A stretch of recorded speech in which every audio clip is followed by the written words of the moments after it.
On our wedding night he handed me the guest room key. Mom says the master bedroom is hers. She chose my dress, cut our guest list, even posed as hostess at our reception.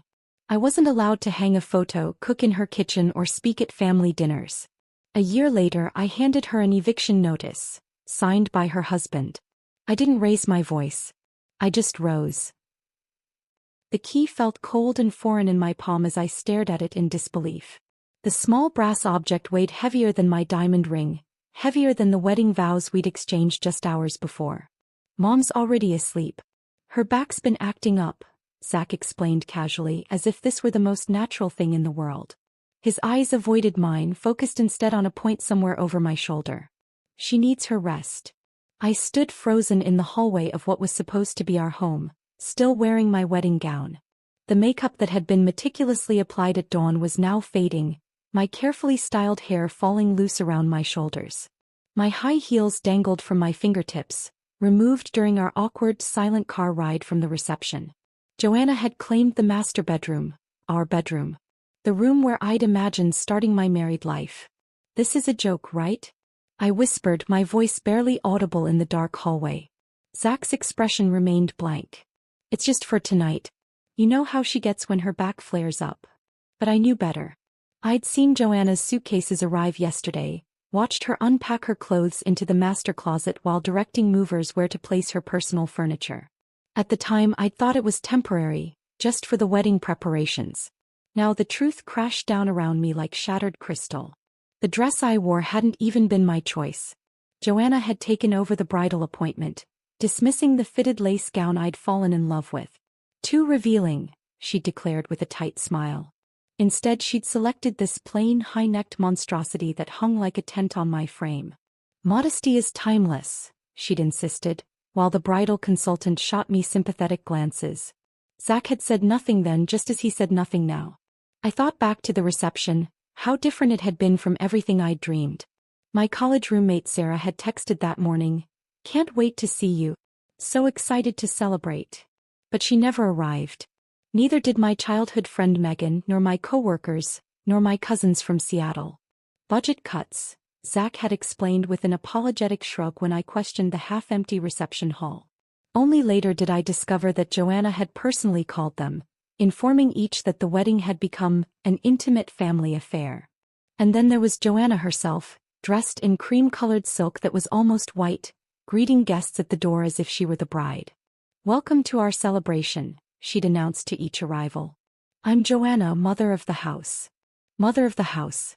Not mother of the groom." She'd commandeered the microphone during the reception, delivering a 20-minute speech about raising Zach, about the family legacy, about traditions that must be maintained.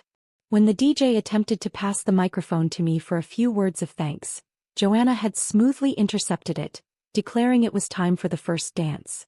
A dance that she initiated with her son while I stood awkwardly to the side, watching my husband waltz with another woman on my wedding day. Now here I was, being directed to a guest room in what was supposed to be my home.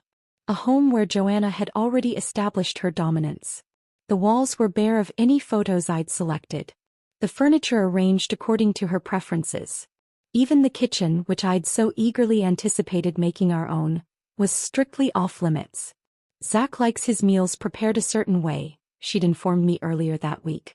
"Best to leave the cooking to someone who knows his tastes." I looked at my husband now, searching for some sign of discomfort, some acknowledgement that this situation was abnormal. But his face remained placid, unbothered. "When do we get to be married?" I asked quietly, still clutching the guest room key. His expression hardened slightly. "Don't start, Chelsea. Let's not upset her. You're being difficult. Difficult. For wanting to sleep beside my husband on our wedding night. For wanting to feel like this was my home too."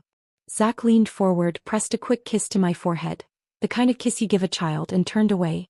"Get some rest. I'll see you in the morning." I watched him retreat down the hallway, not to another guest room but to the living room couch. Even he wouldn't claim the space next to his mother. Yet neither would he stand beside me. The guest room was impersonal and cold, decorated in beige and cream with generic landscape paintings on the walls. I closed the door behind me, finally allowing my shoulders to slump.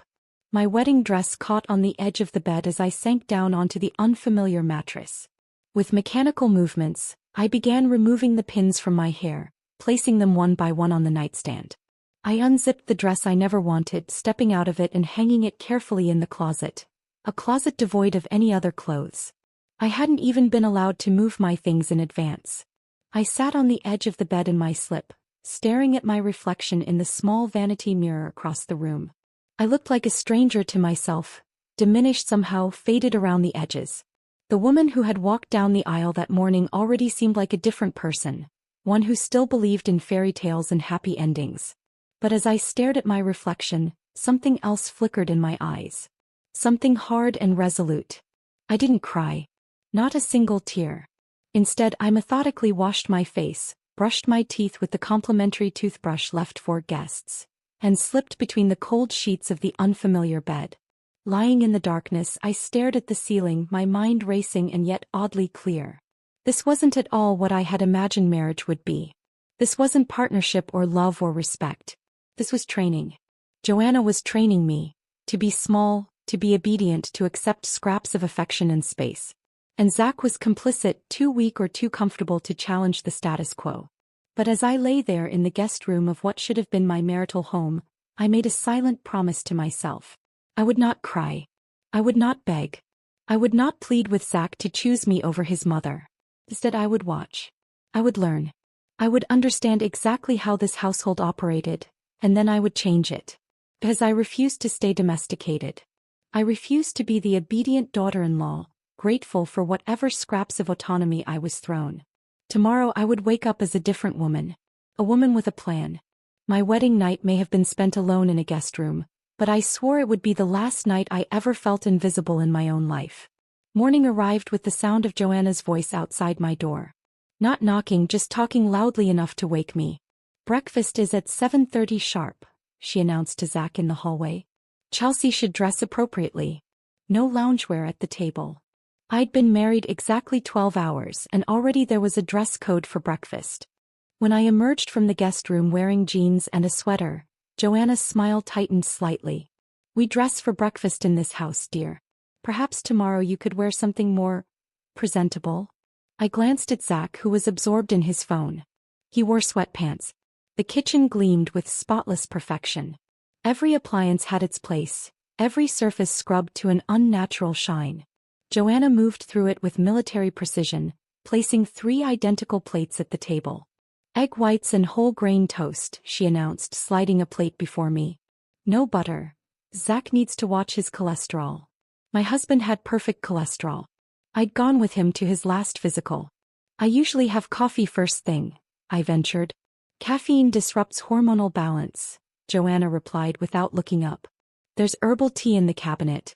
The green tin, not the blue. The blue is for digestive issues." She slid a small glass dish toward me containing 2 capsules and a vitamin. "Take these with water, not juice. The acidity interferes with absorption." I stared at the pills. "What are these?" "Just a women's multivitamin and some supplements for feminine health." The way she emphasized feminine made it sound like a disease. This became our routine. Each morning, Joanna would dictate what I should eat when I should eat it, and which supplements would fix whatever she had decided was wrong with me that day. "Your complexion looks dry. Fish oil capsules today. Your posture is slouching. Calcium and magnesium. You seem irritable. Must be hormonal imbalance." I began discreetly disposing of the pills in napkins. The rules extended beyond meals. When I tried to hang a framed photo from our honeymoon, one of the few times we'd escaped Joanna's presence, she intercepted me in the hallway. "We don't put personal photos in common areas," she informed me. "It creates visual clutter." Every wall in the house featured Joanna's taste. Landscape paintings in heavy gilt frames, formal portraits of Zach through various ages, and ancestral photographs of relatives I'd never meet. Nothing recent, nothing warm, nothing that included me. One afternoon I left our wedding portrait on the entryway table. Silver-framed, professional, perfectly acceptable by any standard. By morning it had vanished. I searched everywhere, finally discovering it buried in a drawer beneath guest linens. A yellow sticky note clung to the glass. "Too modern. Lacks sophistication." Did you see what your mother did? I asked Zach that evening. He sighed as if I'd mentioned a minor inconvenience like rain on a picnic. She's particular about decor. Just put it in the guest room. He still couldn't call it our room, this space where I lived like a long-term visitor. Even communication with the outside world fell under Joanna's domain. When I wrote an email to Zach's extended family thanking them for wedding gifts, Joanna somehow intercepted the draft. I took the liberty of making a few adjustments, she said, showing me her completely rewritten version on her tablet. Family correspondence reflects on all of us. My warm, personal message had been transformed into a formal, cold paragraph that sounded nothing like me. For Zach's birthday, I spent hours selecting a card with the perfect message, adding my own heartfelt note inside.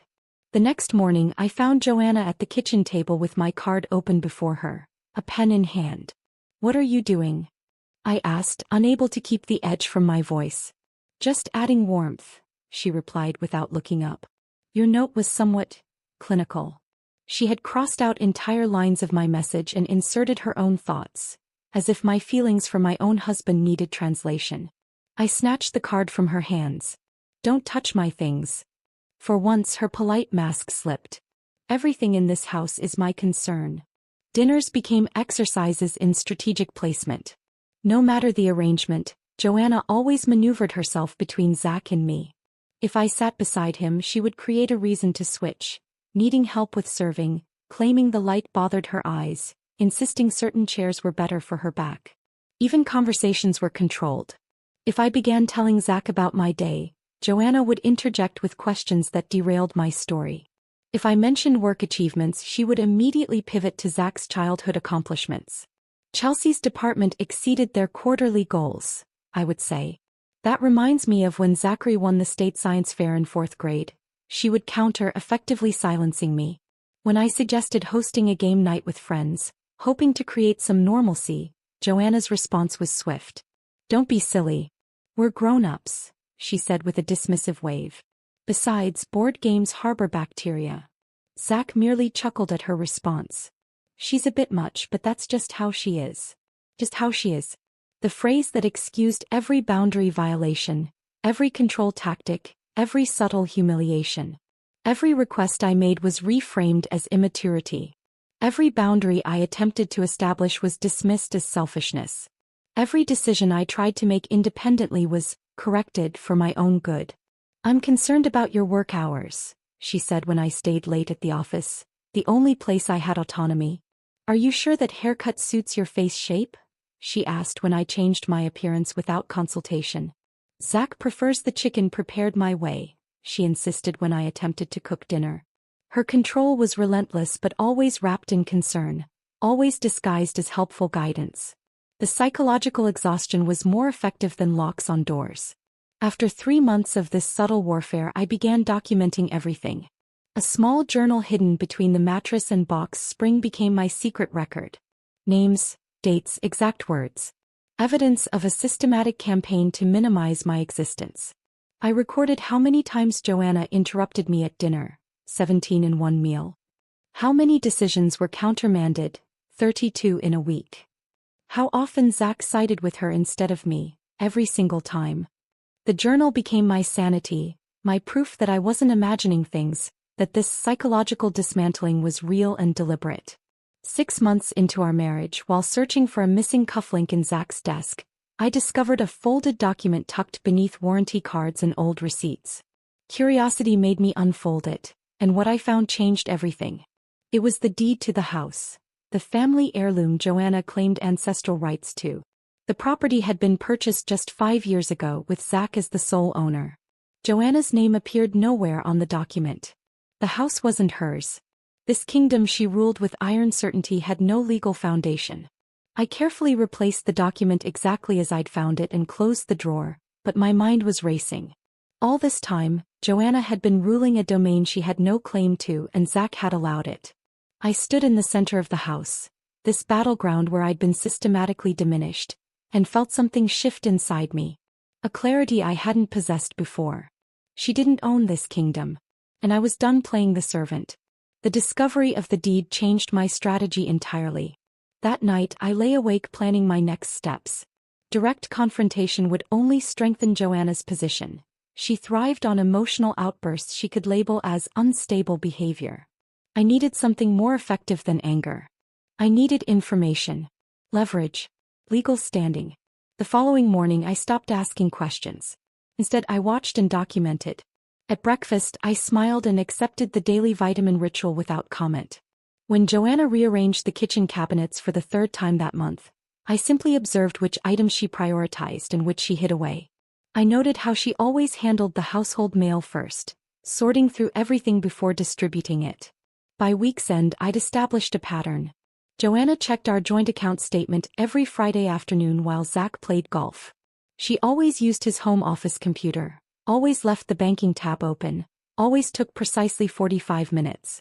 So the following Friday I installed a small program on the computer before leaving for work.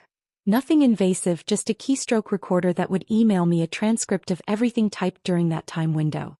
What I discovered was illuminating. Joanna had been systematically transferring small amounts, $300 here, $425 there, from our joint account into what appeared to be her personal account. The amounts were carefully calculated to fall just below Zach's notice threshold. Most were labeled as household expenses or family obligations in the transaction notes. Over 8 months of marriage, she diverted nearly $12,000 of our money. The transactions coincided perfectly with her spa memberships, luxury shopping sprees, and extended lunch dates with friends at exclusive restaurants. Expenses she'd claimed were covered by her personal savings. More disturbing were the documents I found bearing Zach's signature. Documents he'd never mentioned.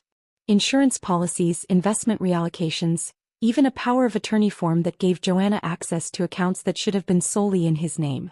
"Did you sign anything for your mother recently?"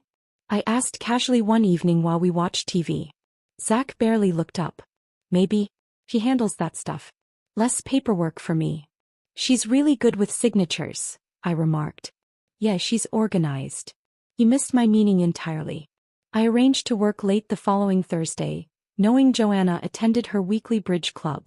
Instead of going to the office, I drove to a small law firm 40 minutes away, far enough that I wouldn't encounter any of Joanna's extensive social network. The estate attorney, Ms. Riviera, was a sharp-eyed woman in her 50s who listened without interruption as I laid out my situation. I showed her copies of the banking records, photographs of the house deed, and my detailed journal of Joanna's domestic regime. "So your mother-in-law has no legal claim to the property, yet exercises complete control over the household," she summarized. "Correct. And your husband enables this behavior?" "He was raised in it. He doesn't see it as abnormal." Ms. Riviera leaned back.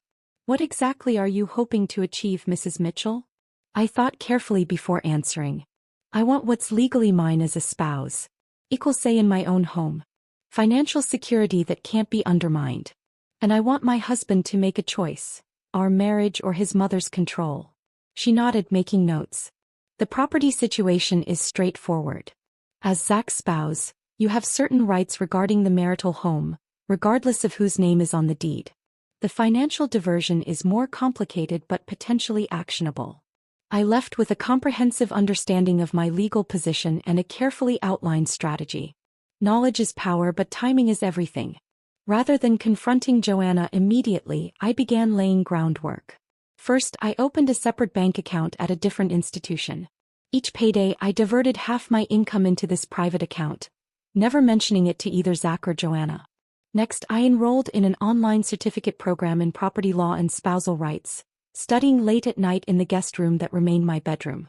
Understanding the legal framework would protect me from Joanna's inevitable counterattacks. On the surface, however, I changed nothing. I continued baking cookies for dinner parties where I barely spoke. I smiled at Joanna's backhanded compliments about my appearance. I nodded politely when she rearranged furniture I had straightened. "Your hair looks almost professional today," she'd say. "Thank you," I'd reply without argument. "Perhaps next time use the good plates for company," she'd suggest after I'd spent hours preparing dinner. "Of course," I'd agree, never revealing my irritation. Each night I updated my journal with new incidents, new financial discrepancies, new evidence of the psychological minefield I navigated daily. I began working progressively later hours, volunteering for special projects that required evening commitments.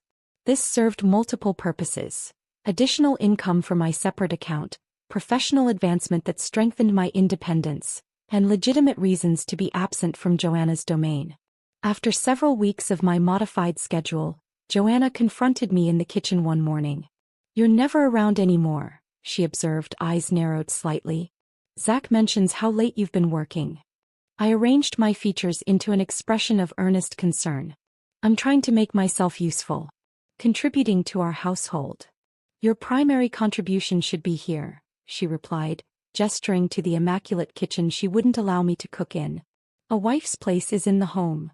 "You're absolutely right," I agreed, watching her suspicion dissolve into self-satisfaction. "I'll try to do better." I didn't change my schedule at all. But now she believed I was appropriately intimidated. Meanwhile, I was building, not just a financial safety net or legal knowledge, but a comprehensive exit strategy. Not from my marriage, necessarily, but from the power structure Joanna had created. I documented which household items were purchased with joint funds versus Joanna's mysterious separate accounts.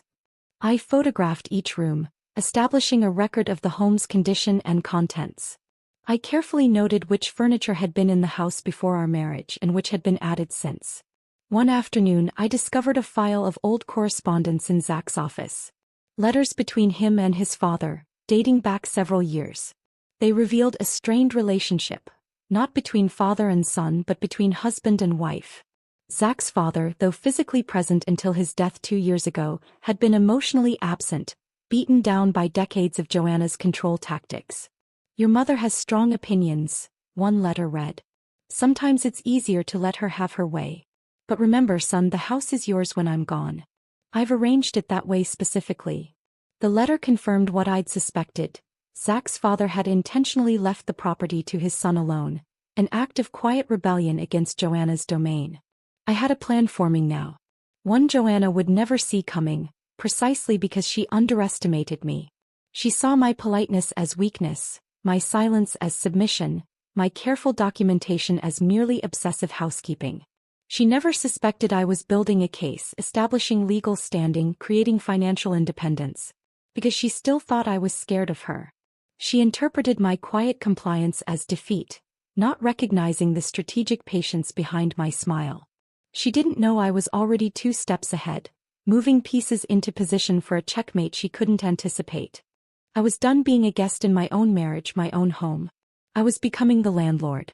After 3 weeks of meticulous preparation, I selected a date, October 15th. A Tuesday. Joanna's bridge club was cancelled that week due to renovations at the community center, ensuring she'd be home. Zach would be off from work for a dental appointment in the afternoon. The timing couldn't have been more perfect. 2 days before, I'd finalized everything with Ms. Riviera. The legal documents were impeccable. A formal eviction notice with all proper citations of state property law, a detailed accounting of financial improprieties, and a cease and desist regarding any further unauthorized use of joint funds. "Are you certain you want to proceed this way?" Ms. Riviera had asked, her expression carefully neutral. "It will create significant family tension." "The tension already exists," I replied. "I'm just bringing it into the open where it can be resolved." The courier service was scheduled for 7 a.m. prompt delivery, early enough that Joanna wouldn't have fully armored herself for the day, but not so early that she could claim harassment. The night before, I barely slept. Not from anxiety but from a strange, electric anticipation. After nearly a year of calculated submission, of documenting and planning and building my case, the confrontation I'd engineered was finally at hand. I rose at 5:30 a.m., showered and dressed with particular care, a crisp blue button-down, tailored black pants and low heels. Professional attire. Battle armor. I applied minimal makeup, pulled my hair back into a sleek ponytail and fastened small pearl earrings, a wedding gift from my parents. By 6:45, I had brewed coffee and was seated at the kitchen table with my laptop open, reviewing work emails as though it were any ordinary morning. The house was still quiet. Joanna typically emerged at 7:30, Zach closer to 8 o'clock. The doorbell rang at exactly 7:10 a.m. I remained seated, taking a deliberate sip of coffee. The doorbell rang again. I heard shuffling from the master bedroom, then Joanna's voice, sharp with irritation. Who on earth is calling at this hour? Footsteps approached the front door. Joanna in her silk robe, hair still in curlers, face creased with sleep and annoyance. I angled my chair slightly to observe the entry hallway while pretending to focus on my screen. She pulled open the door. Yes. The courier, a young woman in a navy uniform, consulted her tablet. Delivery for Joanna Mitchell? That's me, Joanna replied, her voice softening slightly.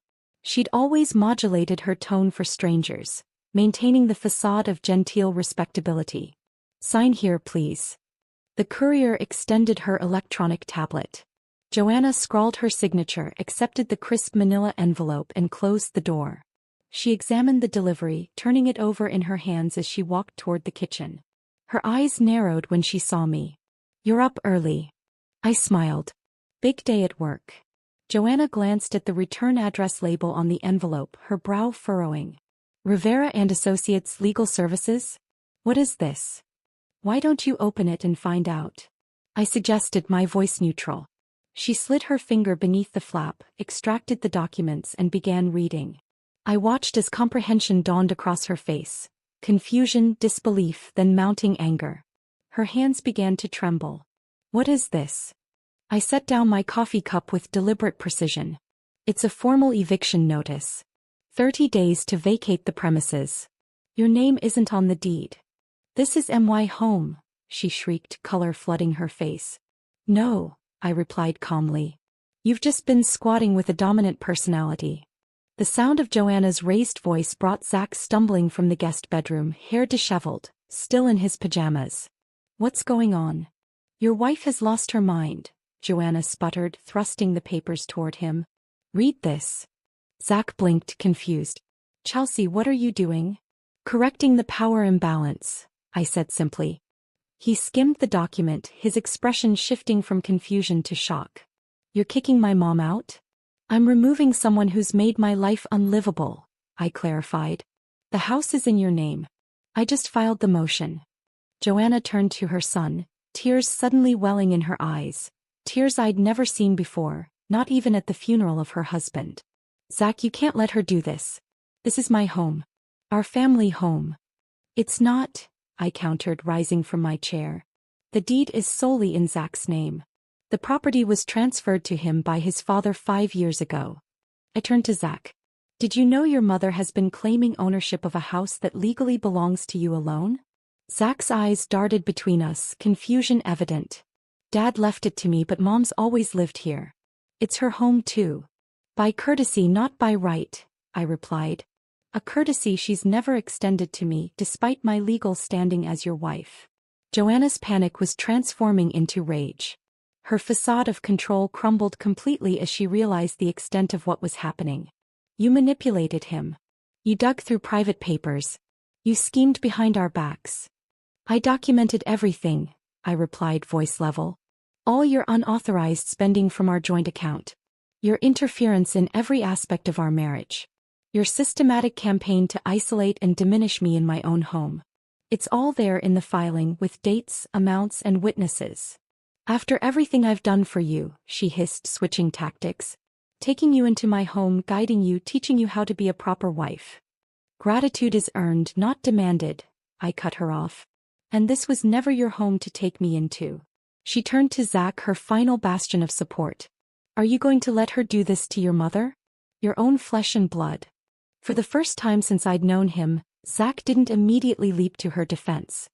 He stood in the hallway, the eviction notice hanging limply from his hand, gaze shifting between the two women before him. His silence was deafening. In that moment, the power dynamic that had defined our household for a year visibly shifted. Joanna, sensing her son's hesitation, let out a sound between a gasp and a sob. She snatched the papers from his hand and stormed toward the master bedroom, the room that had never been mine despite my marriage certificate. The door slammed with enough force to rattle the pictures on the wall.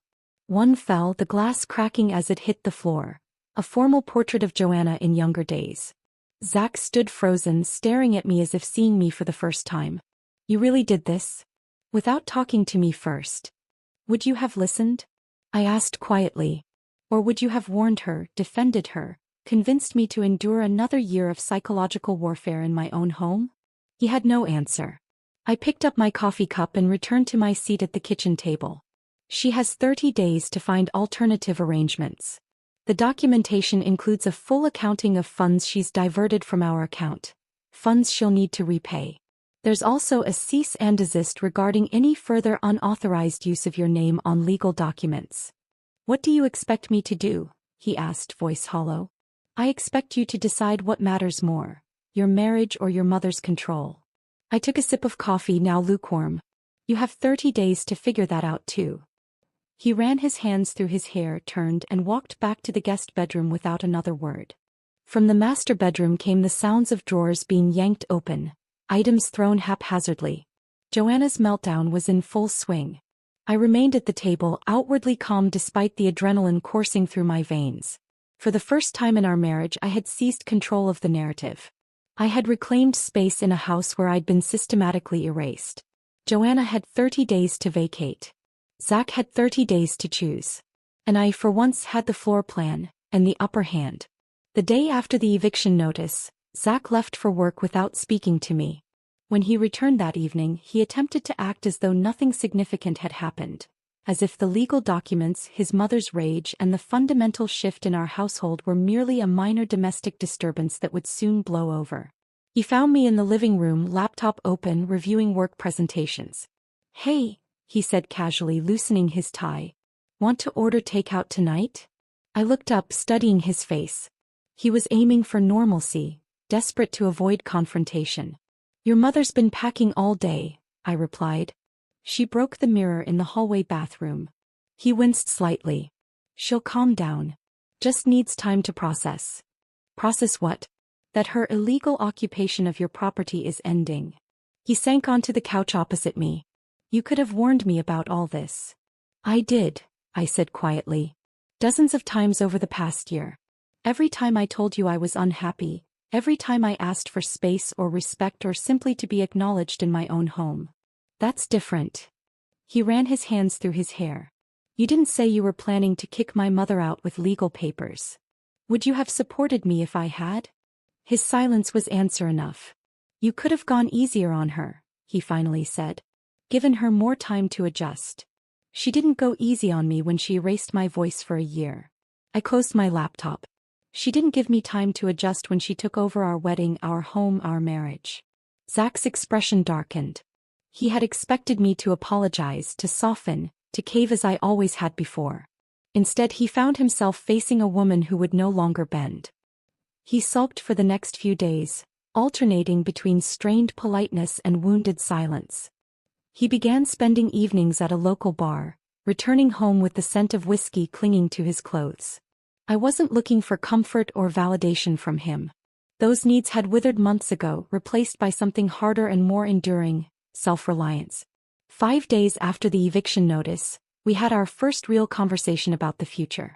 I found him in the kitchen, staring into the refrigerator with unfocused eyes.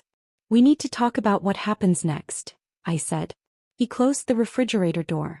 What do you want me to say? You've made all the decisions already. I've made one decision, that I deserve basic dignity in my marriage. Everything else depends on you. On me. He laughed bitterly. How is any of this my choice? You're forcing me to choose between my wife and my mother. No, I countered. I'm asking you to choose between being my husband or her echo. There's a difference. He leaned against the counter, suddenly looking exhausted. I love you both, he said. That's not love, I replied. That's cowardice. Love requires courage. The courage to stand up for someone, to prioritize their well-being, to protect them when they're being harmed. She's my mother, he said, as if that explained everything. And I'm your wife. The woman you promised to cherish and protect. Did those vows mean anything to you? He had no answer. Meanwhile, Joanna had adopted a new strategy. Rather than packing efficiently to meet the 30-day deadline, she dragged the process out deliberately, opening a few drawers each day, sighing loudly, occasionally dropping items or slamming doors to ensure we noticed her martyrdom.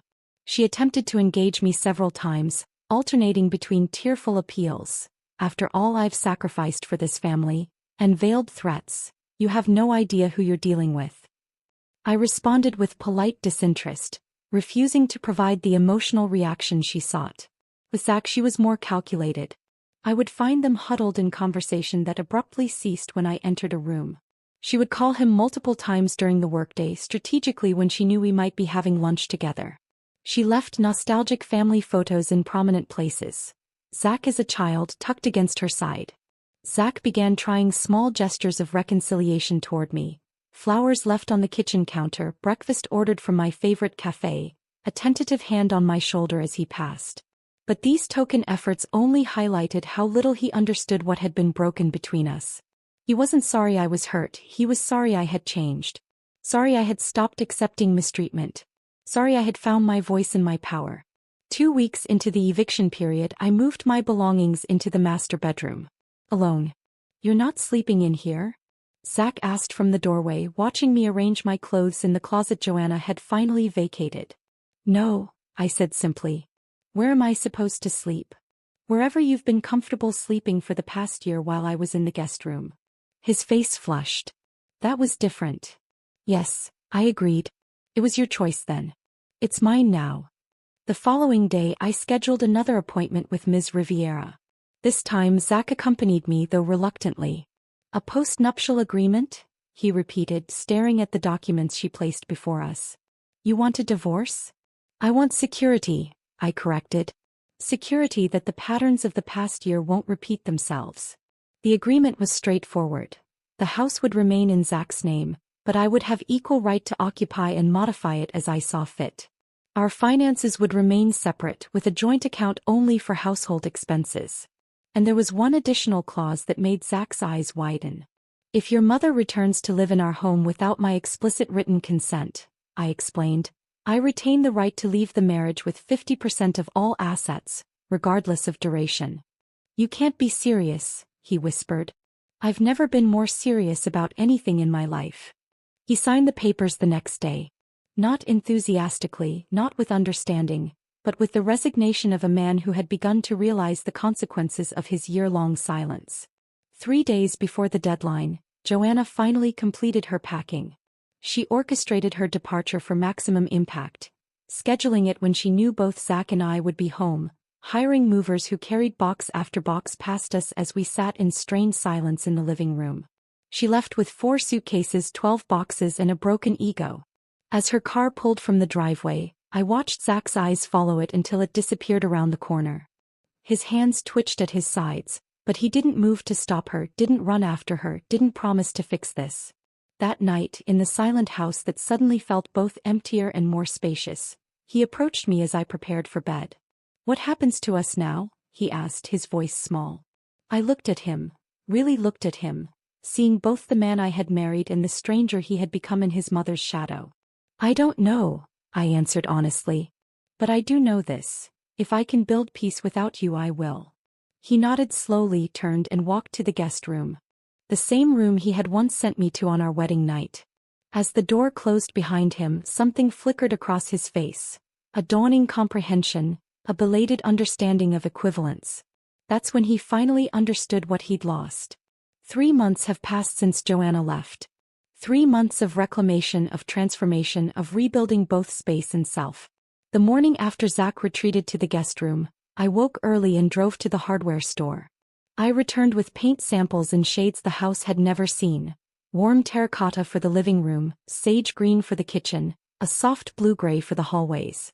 Colors with depth and life, nothing like the sterile beige Joanna had insisted was timeless and sophisticated. When Zach came down for coffee, he found me taping sample squares to the walls. What are you doing? He asked, bewildered. Redecorating, I replied simply. The house needs color. He stared at the patches of paint, then at me. Shouldn't we discuss this first? No. I continued taping. But you're welcome to help if you'd like. He didn't help with the painting. But he didn't object either. That was progress of a sort. Over the following weeks, I systematically transformed each room. I replaced Joanna's formal drapes with light, airy curtains that actually let sunlight filter through. I took down the ancestral portraits with their judgmental eyes and hung my own selections. Vibrant landscapes, abstract pieces that spoke to me, and yes, our wedding photos displayed prominently in the entryway. I claimed the kitchen completely, filling the pantry with ingredients Joanna had banned as unhealthy or common. I planted an herb garden in the window box: basil, rosemary, thyme, mint, their fragrance greeting me each morning as I brewed coffee. I played music while I cooked. Sometimes jazz, sometimes indie rock, sometimes pop that Joanna would have dismissed as noise. Most significantly, I made the master bedroom truly mine. New bedding, new arrangement, new energy. I placed a small writing desk near the window, creating a personal workspace flooded with natural light. I hung a large mirror that Joanna had stored in the attic, claiming it was too modern. Every morning I looked into that mirror and saw someone stronger, clearer, more defined than the woman who had once stood in a wedding dress holding a guest room key. Zach watched this metamorphosis with a mixture of awe and uncertainty. He had expected anger, hostility, ultimatums, the emotional outbursts Joanna had always used. Instead, he witnessed steady, purposeful reconstruction. A woman building herself back piece by piece, creating physical space that reflected her reclaimed power. We established an unspoken rhythm of cohabitation. Polite exchanges over breakfast.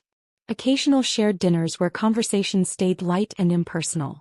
We functioned less as husband and wife and more as cordial roommates navigating shared territory. "Are we going to be like this forever?" he asked one evening as we passed in the hallway. "Like what?" "Like strangers, living separate lives under the same roof." I considered his question carefully. "That depends on you." "On me. On whether you can become someone I trust again. Someone who stands beside me instead of above or behind me." He nodded slowly. "I'm trying." "I know." And he was, in small ways.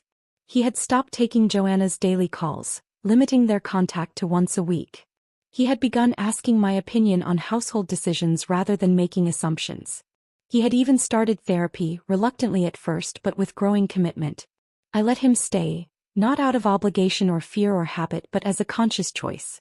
A provisional arrangement contingent on continued growth. He understood the terms now. The lease was emotional, renewable only through sustained respect and effort. Joanna, meanwhile, had established herself in a downtown condo, courtesy of the emergency fund she'd been siphoning from our accounts for years. She maintained appearances in her social circle, crafting a narrative where she had magnanimously chosen to give the young couple space.